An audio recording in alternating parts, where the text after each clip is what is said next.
Hi అండి. ఇది 20 గుడ్లు ఇంక్యుబేటరు. ఇది స్వింగ్ మోటరు. ఇది కూరల్లో గట్ట వాడతారు కదా. మనం ఈ ఇంక్యుబేటర్లో ఎగ్స్ రొటేషన్ అవ్వడానికి వాడుతున్నాము. అలాగే ఇది కంట్రోల్ బాక్స్ అండి. ఈ కంట్రోల్ బాక్స్లో టైమర్ ఒకటి, ఇంకా టెంపరేచర్ కంట్రోలర్ ఒకటి, 2 ఉంటాయి.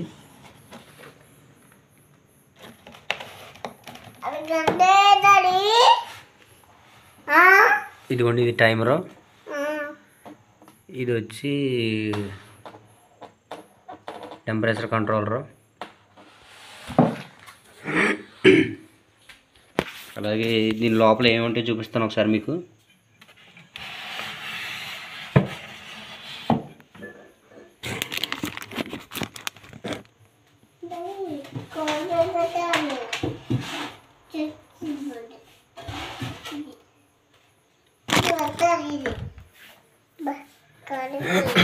ఇది 12 వాట్స్ DC మోటార్లు అండి. 12 వాట్స్ DC ఫ్యాన్ మోటార్లు. ఇదేమో 60 వాట్స్ లైటు. ఇది 18 రోజులు ఇందులో గుడ్లు తీసి 18 రోజులు దాటిన తర్వాత ఇలాగా టబ్లో పెడితే ఇందులో హ్యాచింగ్ అవుతాయండి కోడి పిల్లలు. 18 రోజుల తర్వాత తీసి ఇందులో పెట్టాలి. ఇది సెన్సార్ అండి. ఈ సెన్సార్ వల్లే టెంపరేచర్ కంట్రోల్ ఆన్ ఆఫ్ అవుద్ది. ఇందులో బల్బులో నుంచి వచ్చిన వేడిని సెన్సార్ క్యాప్చర్ చేసి మనకి ఎంత టెంపరేచర్ ఉండాలో అంతవరకు ఉండేలా కంట్రోల్ చేస్తే టెంపరేచర్ మనం పెట్టిన టెంపరేచర్ వచ్చిన తర్వాత కట్-ఆఫ్ తీసుకుంటుంది. మళ్ళీ మనకు కావాల్సిన టెంపరేచర్ కంటే తగ్గిన తర్వాత బల్బు ఆన్ అవుద్ది, టెంపరేచర్ కంటిన్యూ అవుద్దండి.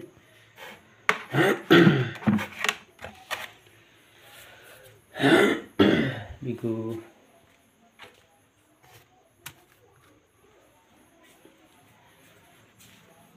ఇది ఇంక్యుబేటర్ యొక్క క్యాప్. ఇది మీకు ఇప్పుడు ఒకసారి ఆన్ చేసి ఇంక్యుబేటర్ ఎలా రన్ అవుద్ది, ఎలాగా రొటేషన్ అవుద్ది చూపిస్తాను.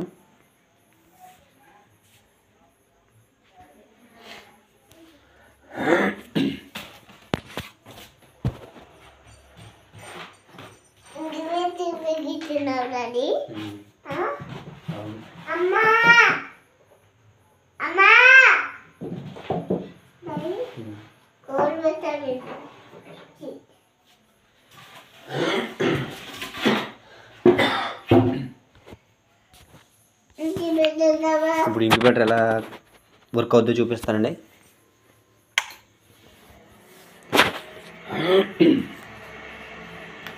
దీనికి వచ్చి సప్లైకి 2 ప్లగ్లు ఉంటాయండి. ఇది DC ఛార్జర్ అనమాట. 12 వాట్స్ DC ఛార్జరు. ఈ ఛార్జర్ను ఉపయోగించి ఈ టెంపరేచర్ కంట్రోలర్ అనేది రన్ అవుద్ది. ఇది టైమరు. ఇది కూడా AC వోల్టేజ్ తోటి 240 వోల్టేజ్ తోటి రన్ అవుద్ది. ఇందులో 3 వాట్స్ లిథియం బ్యాటరీ ఉంటుంది. అంటే మనం టైమింగ్ ప్రోగ్రామ్ చేస్తాం కదా, ఆ ప్రోగ్రామ్ మైనస్ అయిపోకుండా 12 వాట్స్ 3 వాట్స్ లిథియం బ్యాటరీ ఉంటుంది ఇందులో.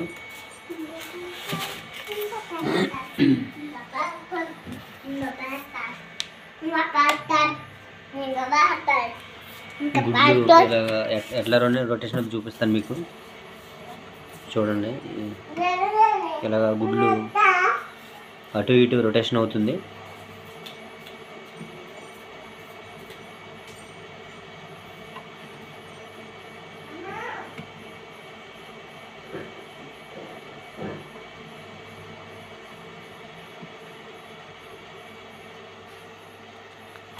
లోపల టబ్ ఉంది కదా, ఆ లైట్ ఆ బల్బు దగ్గర చిన్న వాటర్ బౌల్ పెట్టుకోవాలి.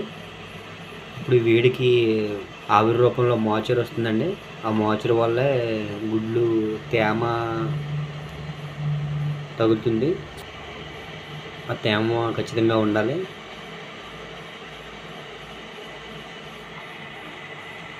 థ్యాంక్ యూ అండి వీడియో చూసినందుకు.